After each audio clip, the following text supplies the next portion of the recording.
Welcome, Jacket fans, and welcome to the Yellow Jacket Football. I'm Carl Gurgis, my sidekick, Coach James Gage of your Yellow Jackets. And, Coach, we had an exciting game last Friday night against the guys over at Pearland Dawson. Yeah, we went over there, and we knew we were going to take on a good team, and, they got off to a quick start on us. They won the toss and elected to receive, and they went on about an 8-play drive and scored, and then their kicker, one of the top in the nation, kicked one of the best onside kicks you could possibly kick, and they recovered it, went down and scored again. So before our offense even took the field, we were down 14-0. But, our kids didn't quit. Our kids didn't panic. We just stayed with it, and we ended up, you take those first two possessions out, we play them to a 21-21 game. So we feel like we got better Friday night. We feel like we played them tough, and a lot of positives came from Friday. Well, you're right, because we got down, and it's just like a football game. You're supposed to recover. You're supposed to go ahead and play the game, and you did. Yes, sir. So I think that's important. If you like smash mouth football, you couldn't have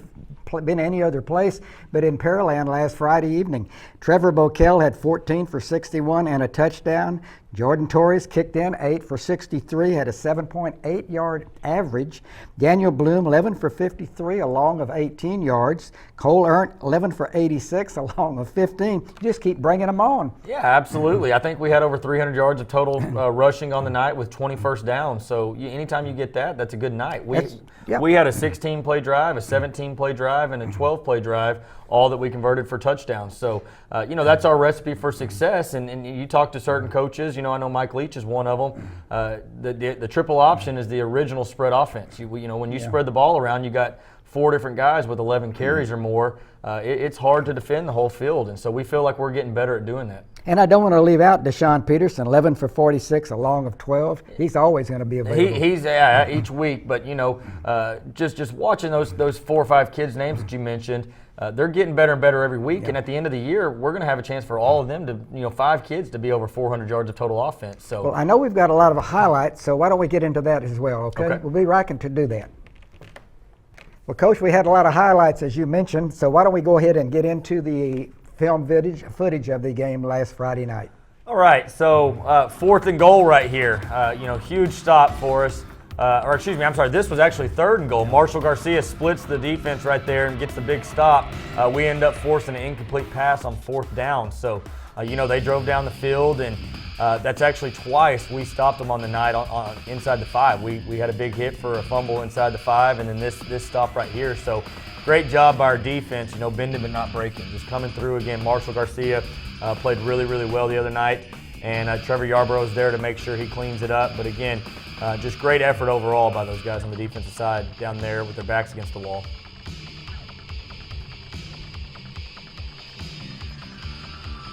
All right, so, they were quick. Like you said earlier, number 5, one of the quickest backs. He's a little sophomore kid. They try to run the outside with him, run a wide stretch, and Marshall Garcia does a good job forcing it back inside and gets a good lick on the kid. And I think the most impressive part right there is once he hits the kid, he helps him right up. But 44 Charlie Fox right there fighting through the nose and forces the kid to kind of cut it back inside as well. So a great job by Marshall and Charlie right there working together to get that quick little guy down. 5 white jerseys around the ball. Yes, sir.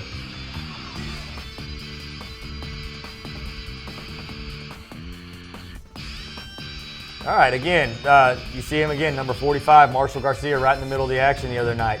They moved the ball early on us in the first 2 drives. We made a couple of adjustments, did a really good job at halftime. Again, making a few adjustments, but you see, just kind of clogging up the middle right there. Marshall Garcia, Larry Vahacek, Charlie Fox is in there again, Trevor Yarborough, Christian Montalvo, they're all in there. So when you have to announce 6 or 7 guys' names, you're doing a good job of running the ball. All right, so this was a big play. It was 14-7 at the time. Again, number 1, 5, you name it all. They had some athletes over there. Breaks about 2 tackles, looks like he's about to score, but right at the last minute, our backside corner, number 3, RJ Jarvis, who we actually just moved to defense last week, comes all the way across the field and boom, hits the guy right there, knocks the ball out, and we recover. I believe that was Marshall Garcia that fell on the ball. So great job by him right there, getting pressure on the quarterback and then running 30 yards to recover the fumble. So, but outstanding hustle by number 3, RJ Jarvis, to come from the backside and hit the kid on the 1 yard line to cause the fumble. So Got 11 players. They can field all they want to. yeah, absolutely. You know, it's again, it's a bend but don't break. We give up the big play, but we didn't quit on the play. And again, right there, just an outstanding effort play. You know, we preach effort all the time, and that was the first clip we showed our kids Monday. And we told them, if you can't play like this, you can't play for us, because that's just nothing but a great hustle and effort play right there out of number 3.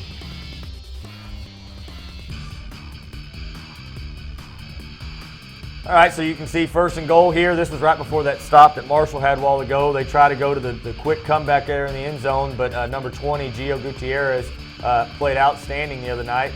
Him and Matthew Shavira both played really well, along with RJ at the corner position. So, you know, it's hard to cover guys in this day and age, but he did a great job right here, getting his hand up, knocking the ball away, and forcing them to snap it again, which is what we always preach, is make them snap it again.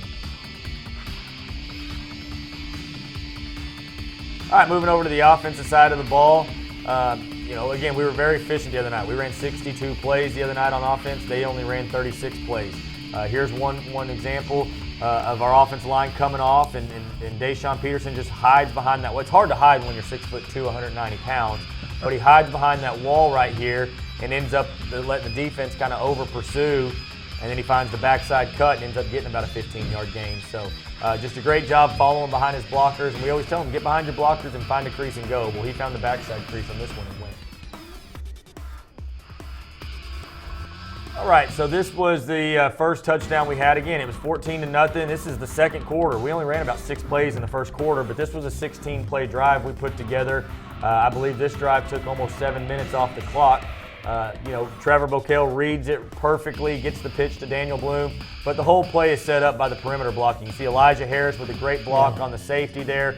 Cole Erndt gets 2 blocks on the play. He cuts the guy, and then he gets up and blocks another guy in pursuit. And then you see Dashel Foster, number 78, blocking a safety on the 2-yard line. So again, the great crack, boom, there's the cut. He gets up again, hits 32, and then you see Dashel just pancake number 4 down on the 2-yard line right there. So just a great example of kind of what our team is built around. Just hustle, everybody buying in. It takes everybody every play to be successful. And you can see that you've got a lot of kids in this play that executed really well for us to be able to go down and score. Bokel gets better every game at reading that option. He's getting better and better. I think we say that every week. We sure do. He just does a great job hiding the ball. He gets it in the mesh and he rides it for so long. It's really hard to tell who has the ball. He does a great job with that.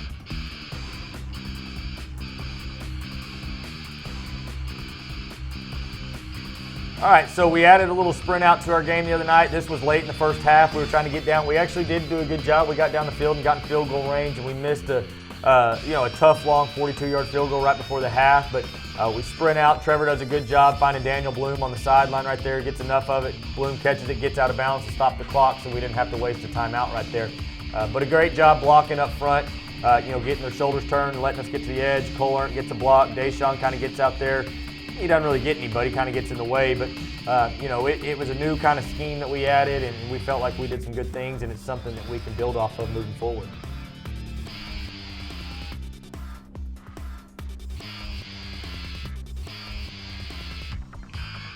All right, this was part of our 97-yard drive that we had. This was a 12-play, 97-yard drive.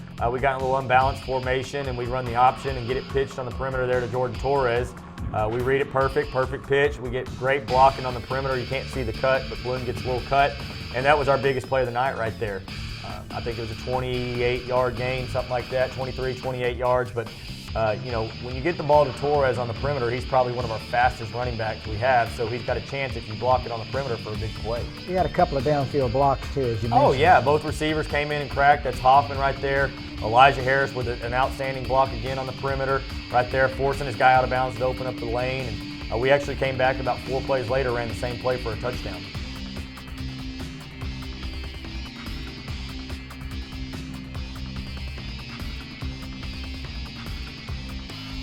Speak of the devil, here's the touchdown play. An outstanding play by Bokel. He's getting grabbed around the neck by 2 guys, and still with his left hand is able to get the pitch out there to Jordan Torres. Just an outstanding play by him.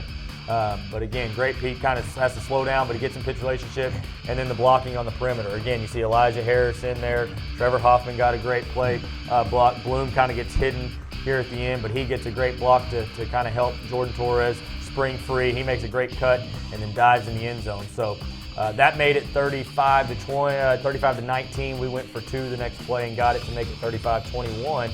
That was a minute and a half left in the game. You know, we were onside kicking it with a chance to go down and make it a one-score game. You have to make a decision immediately if you're the quarterback. So he changes right hand to left hand. He becomes a southpaw. It's unbelievable how much better he's gotten with his left-hand pitch over the last 3 years. When he was a sophomore, he couldn't pitch it from me to you left-handed, and now he's able to do that with 3 guys holding him. He's come a long ways. Really proud of him, and again, just an underrated play.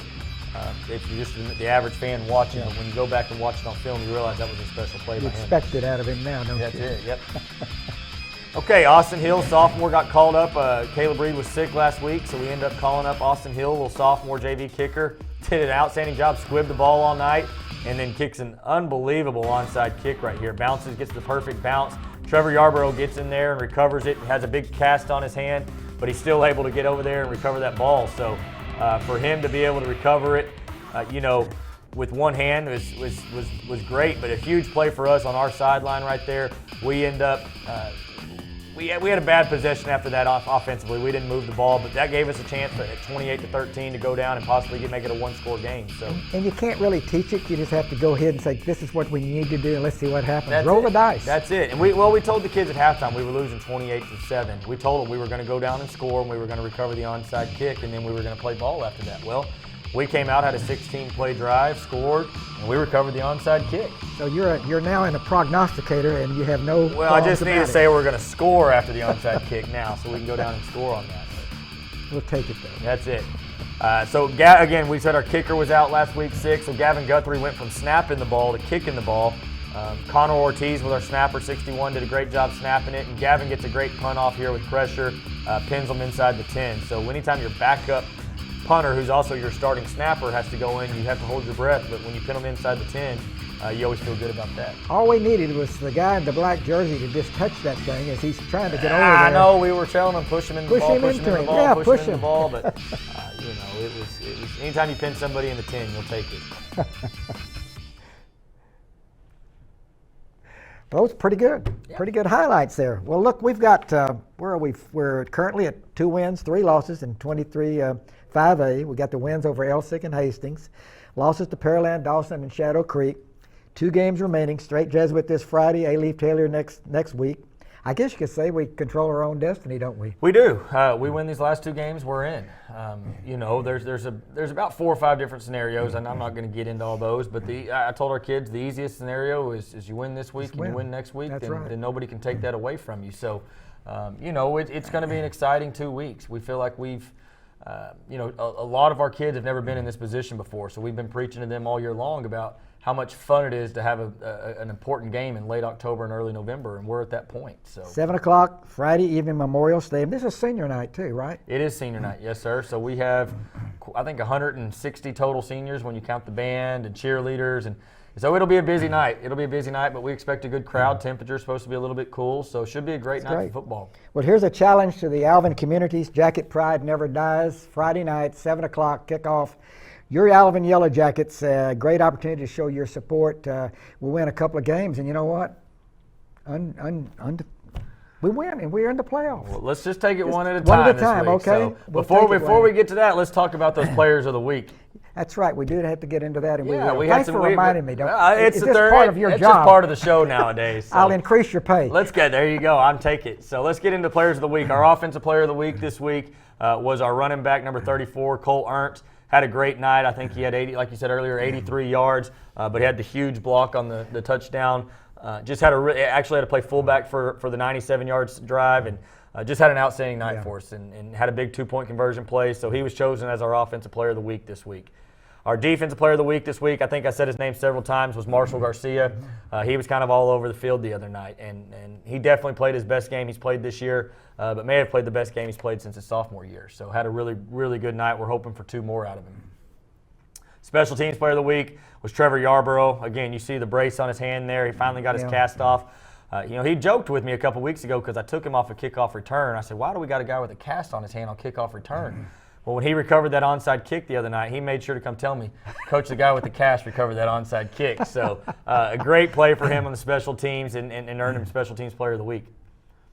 Our big hit was also the big play of the game. R.J. Jarvis earned both of those, and that was the clip we showed. Here it is. For him, number one, never giving up on the play. Just a huge play for him to get across the field. And then also, as he gets there, boom, lowers his shoulder, delivers the big hit, and pops the ball out. So that one play right there earned him big play of the week and big hit.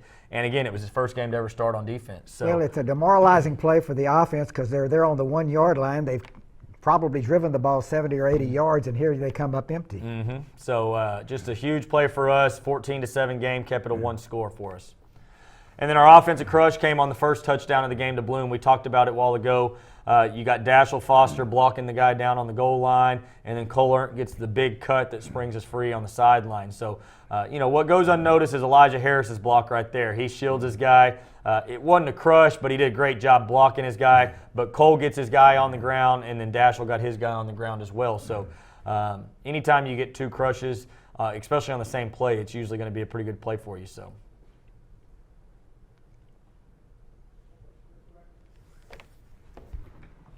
Well, does that wrap it up as far as the outstanding players? That's it. Yes, sir. Okay, we did real. Again, Friday night, 7 o'clock kickoff. The Jackets against Strake Jesuit. Final game will be against Taylor. Let's do them one at a time. We win both of them. We're in the playoffs, and that should be our goal, and I know it is. That's it. Yes, sir. We're looking forward to the opportunity, and it's going to be a fun atmosphere Friday night. Okay, folks, for Coach Jack Gage, I'm Carl Gurgis, and we'll see you next Friday with highlights of the game between the Yellow Jackets and Strake Jesuit. Jacket pride never dies.